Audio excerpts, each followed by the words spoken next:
জনবসতি ও পরিবেশ এই চ্যাপ্টারটা মধ্যে প্রাকৃতিক দুর্যোগ ও তার নিরাপত্তা এই নিয়ে আমার ক্লাসগুলোতে আলোচনা হয়ে গেছে।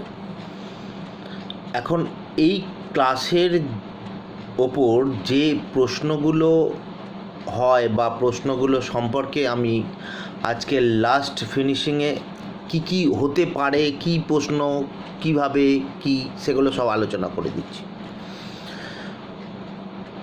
প্রথম সংক্ষিপ্ত প্রশ্ন, ঝড় কোথায় অধিক শক্তিশালী হয়? উত্তর, সমুদ্রে। আয়লা ঝড় কবে হয়েছিল? 2009 সালের মে মাসে। সুনামি কবে হয়েছিল? 2004 সালের 26শে ডিসেম্বর। সুনামি সৃষ্টির কারণ কি? ভূমিকম্প।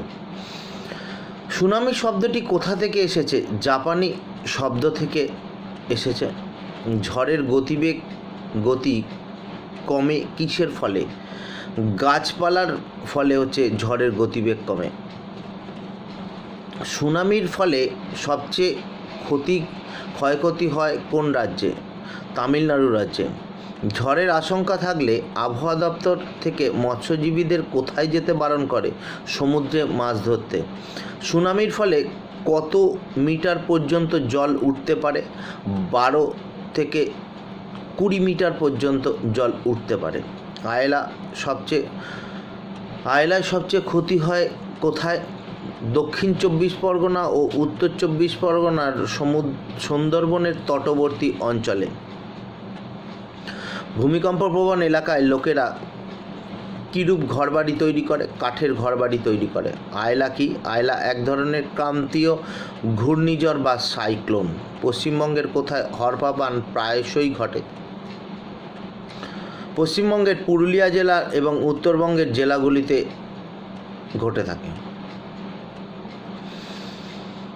ভারতের কোথায় সবচেয়ে বেশি ভূমিকম্প হয়? হিমালয় পার্বত্য অঞ্চলে। খুব সম্প্রতি ঘটে যাওয়া একটি ভয়াবহ ভূমিকম্প কোনটি? নেপালে 2015 সালের 25শে মে যে ভূমিকম্প ঘটেছিল, সেই ভূমিকম্পটা সবচেয়ে সম্প্রতি ভয়াবহ ভূমিকম্প। ভূমিকম্পের দেশ কাকে বলে? জাপানকে বলে।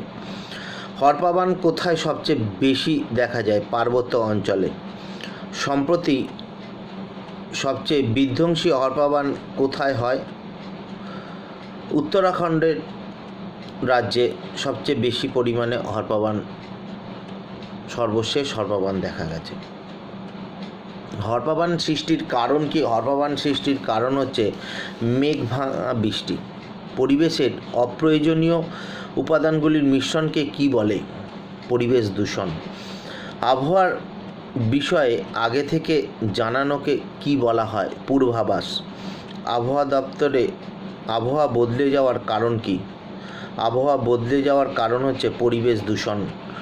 জল সম্পর্কিত প্রাকৃতিক দুর্যোগকে কি বলে? বন্যা। ভূমিকম্প মাপক যন্ত্রের নাম কি? ভূমিকম্প মাপক যন্ত্রের নাম রিক্টার স্কেল। সুনামির আসল কারণ কি? সমুদ্রের তলদেশে ভূমিকম্পের ফলে যে জলোচ্ছ্বাস তৈরি হয় তাকে সুনামি বলে। আবহাওয়ার পূর্বাভাস কোথা থেকে পাওয়া যায়? টিভি, রেডিও, পত্রপত্রিকা, বিভিন্ন মিডিয়ার মাধ্যম দিয়ে পাওয়া যায়।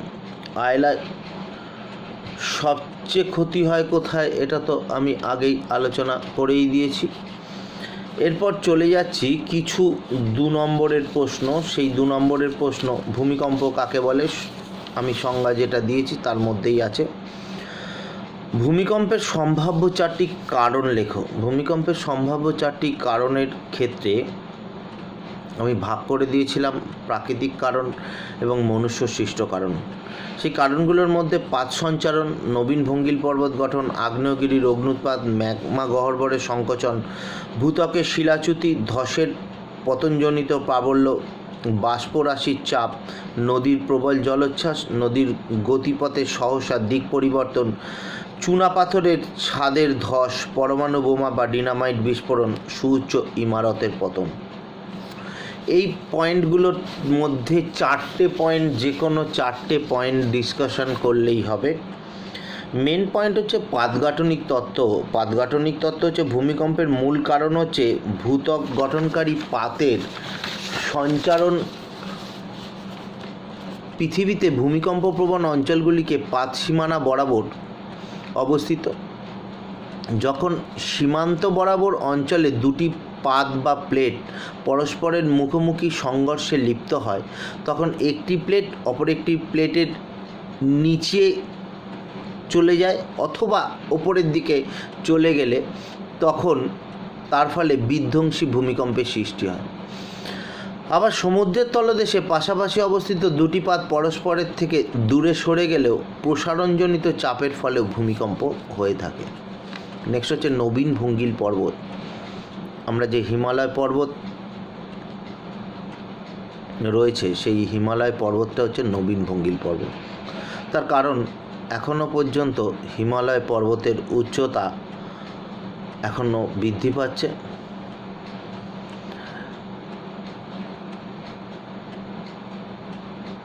সেখানে জিওলজিক্যাল সার্ভে অফ আমেরিকার তথ্য অনুসারে 8,848টা 8,850 মিটার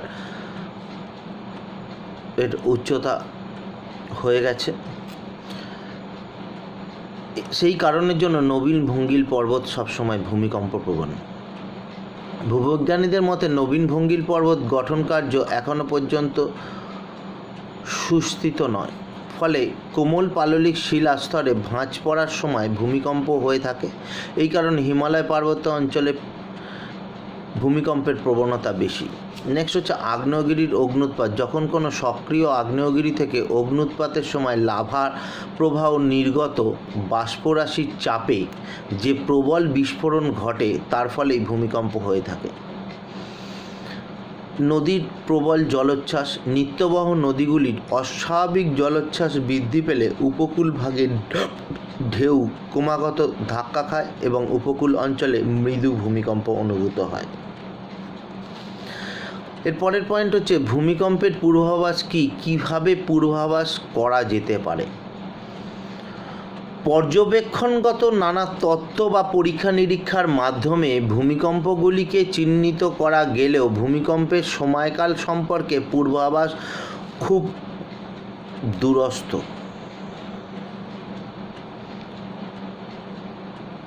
তার কারণ হচ্ছে ভূমিকম্পের পূর্বাভাস সম্পর্কিত যে বিষয়গুলো হলে ভূত্বকের বিকৃত ও শিলার পীড়ন। ভূমিকম্পের ঠিক পূর্ব মুহূর্তে শিলার পীড়ন বা বিকৃতি লক্ষ্য করা যায়।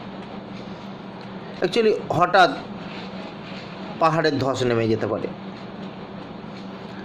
বা শিলা স্খলন, মানে শিলার থেকে খসে পড়তে পারে শিলা, এইরকম অস্বাভাবিক কিছু জিনিস লক্ষ্য করা যায়। আবহাওয়ার অস্বাভাবিকতা। ভূমিকম্পের ঠিক আগে অস্বাভাবিক শান্ত আবহাওয়া লক্ষ্য করা যায়। ভূমিভাগের উচ্চতার পরিবর্তনশীলতা। ভূমিকম্পের ঠিক আগে তির্যক ভূমিভাগের উত্থানের দিকটা বারংবার পরিবর্তন লক্ষ্য করা যায়। নেক্সট হচ্ছে জীবজন্তুর অস্বাভাবিক আচরণ।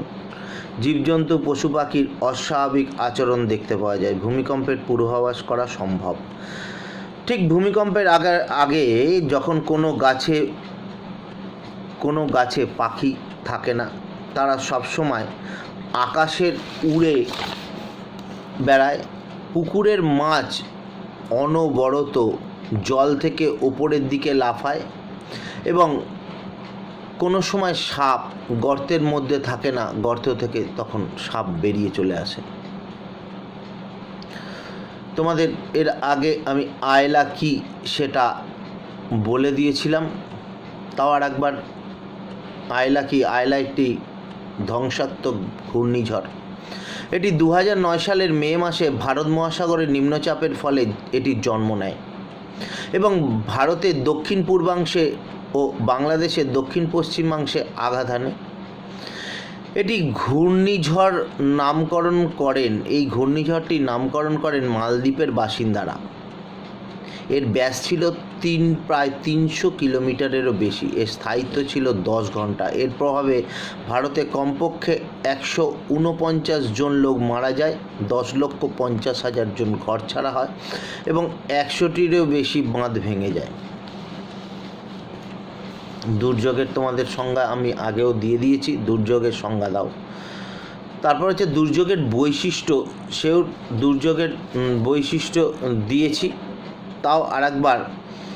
দুর্যোগের যদি বৈশিষ্ট্য হয়, দুর্যোগ হলো ভূতাত্ত্বিক, ভূরূপগত, মানুষের ভূমিরূপগত ও মানুষের কার্যকলাপের ক্রিয়া প্রতিক্রিয়ার খারাপ দিক। দুর্যোগ পরবর্তীকালে বিপর্যয়ে পরিণত হয়। দুর্যোগ থেকে সম্পদহানি বা প্রাণহানির আশঙ্কা খুব কম থাকে। দুর্যোগ সাধারণত খুব অল্প সময় ধরে অল্প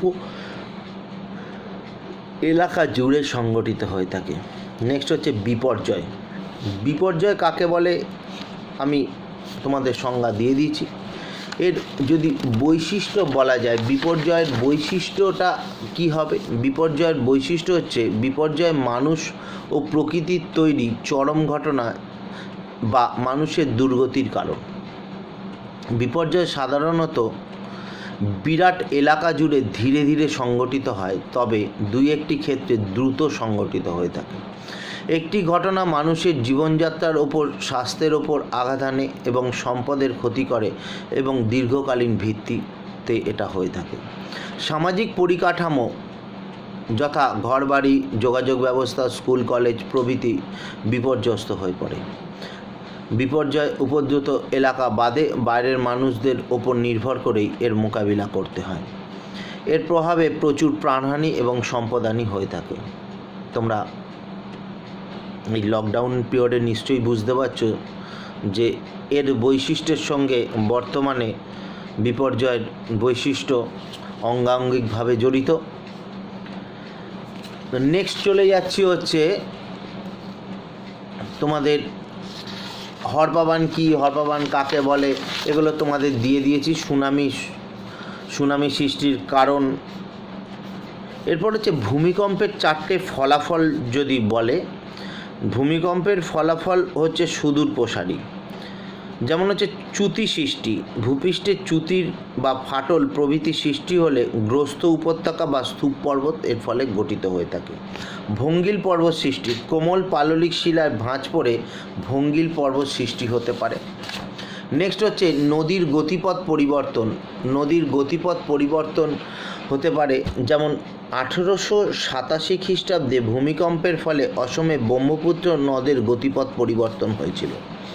হ্রদ সৃষ্টি, নদীর গতিপথ রুদ্ধ হয়ে নতুন নদী বা হ্রদের সৃষ্টি হতে পারে। যেমন 22শে মে 2015 সালে নেপালের ভূমিকম্পের ফলে কালীগণ্ডক নদীতে একটি নতুন হ্রদের সৃষ্টি হয়েছে। নেক্সট হচ্ছে মূল্যবান খনিজ। ভূমিকম্প সৃষ্টি বিদায় থেকে পানীয় জল ও মূল্যবান খনিজ পাওয়া যায়। ভূমিকম্প যখন চলে যায় তারপর তার ফলে হচ্ছে কোনো অঞ্চলে মিষ্টি জলের হ্রদের সৃষ্টি হতে পারে, তার ফলে হচ্ছে সেটা পানীয় জল হিসেবে ব্যবহার করা যেতে পারে। এবং খনিজ অঞ্চল, সেই অঞ্চলের অত ভূগর্ভের মধ্যে কোনো অঞ্চলে খনিজ অধ্যুষিত ছিল, সেটা ভূমিকম্পের ফলে সেটাকে বেরিয়ে পড়ে। নেক্সট হচ্ছে মানব জীবনের ওপর প্রভাব। ভূমিকম্পের ফলে শহর, নগর, জনপদ, রাস্তাঘাট, ঐতিহ্যসম্পন্ন ইমারত, রেলপথ নিমেষের মধ্যে ধ্বংস হয়ে যায় এবং অগণিত মানুষ, জীবজন্তু মারা যায় এবং ধনসম্পত্তির ব্যাপক ক্ষতি হয়। এরপর হচ্ছে বন্যা কাকে বলে এবং বন্যার ওপর পরিবেশের প্রভাব এবং বন্যার নিয়ন্ত্রণের উপায়গুলো বলো। কোনো স্থানে হঠাৎ বৃষ্টিপাতজনিত কারণে নদীর জলস্ফীতি বা অন্য কারণে নদীর জল আকস্মিকভাবে বেড়ে গিয়ে যখন নদীর উভয় কূল ছাপিয়ে এবং পরবর্তী এলাকার উপর দিয়ে দ্রুত জল প্রবাহিত হয়ে ফসল, ক্ষেত, ঘরবাড়ি বিভিন্ন রকম সম্পদ, পশু পাখির ব্যাপক ক্ষতি সাধন করে, তাকেই বন্যা বলে। পরিবেশের ওপর বন্যার প্রভাব হলো মৃত্তিকা দূষিত হয় এবং মৃত্তিকা আম্লিক হয়ে পড়ে, পরিবেশের ভারসাম্য নষ্ট হয়, খাদ্য শৃঙ্খল এবং খাদ্য জালিকা বিঘ্নিত হয়। অনেকে তোমরা বলবে যে খাদ্য শৃঙ্খল কি? প্রত্যেক মানুষ, প্রত্যেক জীব, প্রত্যেক একজনের ওপর ওতপ্রোতভাবে জড়িত। যেমন একটা সবুজ উদ্ভিদ, সেই সবুজ উদ্ভিদকে খাচ্ছে ধর শুঁয়োপোকা, সেই শুঁয়োপোকাকে খাচ্ছে কোনো পাখি, সেই পাখিকে খাচ্ছে হচ্ছে সাপ, সাপকে খাচ্ছে ময়ূর, ময়ূরকে খাচ্ছে বাঘ। তাহলে এই প্রকারে একটা চেন ওয়ার্কের মতো একটা খাদ্য শৃঙ্খল রয়েছে, সেই খাদ্য শৃঙ্খলটা বিঘ্নিত হচ্ছে, জল দূষিত হয়ে যায়, ভেষজ উদ্ভিদের স্থানান্তর ঘটে, উৎপাদন ব্যাহত হয় এবং উৎপাদন কমে যায়। এগুলো হচ্ছে এর মেন জিনিসগুলো। এরপর হচ্ছে লাস্ট যেটা নিয়ে আলোচনা করব, ভূমিকম্পজনিত বিপর্যয় গৃহীত ব্যবস্থাগুলো কি কি। অত্যন্ত ভয়ঙ্কর প্রাকৃতিক বিপর্যয় হচ্ছে ভূমিকম্প। এই বিপর্যয়ের দুর্যোগকে নিয়ন্ত্রণ করা না গেলে বিভিন্ন ব্যবস্থাপনার মাধ্যমে ফলে সেগুলি বিপর্যয়ের মাত্রা হ্রাস করা যেতে পারে। সেটা কি? ভূমিকম্পের পূর্বের গৃহীত ব্যবস্থা। ভূমিকম্পের পূর্বে বলে প্রকৃত অর্থে কিছু নেই, কারণ ভূমিকম্প কখন কোথায় হবে তা বলা অসম্ভব। তবে ভূমিকম্প প্রবণ অঞ্চলগুলিকে মানুষকে প্রাথমিক চিকিৎসা প্রভৃতি ব্যবস্থা করা, আগুন থেকে নিরূপণ করা প্রভৃতি বিষয়ে প্রশিক্ষণ দান করা উচিত এবং ভূমিকম্প প্রবণ অঞ্চলে যাতে বাড়িঘর নষ্ট না হয় সেই জন্য কাঠের বাড়ি তৈরি করা উচিত। ভূমিকম্পের সময় গৃহীত ব্যবস্থা। ভূমিকম্প এক ক্ষণস্থায়ী বিপর্যয়, মানুষের প্রস্তুত হওয়ার আগেই তার ধ্বংসলীলা সাঙ্গ হয়ে যায়। তবুও কিছুটা সাময়িক প্রস্তুতি বা প্রশিক্ষণ থাকলে এই সময়ের মধ্যেই আত্মরক্ষার ব্যবস্থা নেওয়া উচিত। ভীত হয়ে দিশেহারা না হওয়া, বাড়ির ভেতর থেকে ফাঁকা জায়গায় বেরিয়ে আসতে হবে। লিফট বা এক্সকেলেটরে না চড়ে সিঁড়ি দিয়ে নেমে আসা উচিত। গাড়ি থামিয়ে গাড়ি থেকে বেরিয়ে এসে ফাঁকা জায়গায় দাঁড়িয়ে থাকা উচিত। গ্যাস, মোমবাতি, হিটার প্রভৃতি জ্বলন্ত বস্তু নিভিয়ে ফেলা উচিত। বিদ্যুৎ, গ্যাস এবং জলের সরবরাহ বন্ধ করে দেওয়া উচিত। সাময়িক কম্পন বন্ধ হলে সেই সম্পর্কে বন্ধ হলেও আফটকা শট বা তারপরে হঠাৎ কম্পন সম্পর্কেও সচেতন থাকা উচিত। প্রথমবার একবার ভূমিকম্প হয়ে যাওয়ার পর আবার দ্বিতীয়বার আরেকবার সেটা পুনরায় আসতে পারে, সেই জায়গাটাতে সবসময় সচেতন থাকা উচিত। ভূমিকম্পের পরে পরবর্তী গৃহীত ব্যবস্থা হচ্ছে ভূমিকম্পের পর যথাশীঘ্রই উদ্ধার কার্য শুরু করা উচিত এবং উদ্ধারকারী দলকে সহায়তা করা, আহত মানুষকে প্রাথমিক চিকিৎসা করা এবং তাদের থাকার জন্য সরকারি ত্রাণ শিবিরে নিয়ে যাওয়া, কোথাও আগুন লাগলে তা নিভিয়ে ফেলার চেষ্টা করা, বেরিয়ে বা অন্য কোনো মাধ্যমে ঘোষিত পুনর্কম্পন বা ত্রাণ সংক্রান্ত নির্দেশকে দিকে সতর্ক দৃষ্টি রাখা উচিত। কোনো ঝুলন্ত দেয়াল বা কোনো জায়গায় বাড়ির আশপাশে এই রকম হ্যাঙ্গিং অবস্থায়, মানে ঝুলন্ত অবস্থায় রয়েছে, সেইখানে দাঁড়ানো উচিত নয়। সঙ্গে সঙ্গে বৈদ্যুতিক সংযোগ এই ভূমিকম্প হয়ে যাওয়ার পরেই বৈদ্যুতিক সংযোগ চালু করা উচিত নয়। তোমাদের পরবর্তী ক্ষেত্রে দেখেছি যে জনবসতি সম্পর্কে তোমাদের বইতে কিছুই আলোচনা নেই। আমি কালকে জনবসতি সম্পর্কে জাস্ট আলোচনা করার পর তোমাদের অধ্যায় যেগুলো আছে জনসম্পদ এবং তার যথার্থ ব্যবহার, জনসম্পদ ও স্বাস্থ্য, জনসম্পদ ও শিক্ষা, এইগুলো সম্পর্কে তারপরে আলোচনা করব।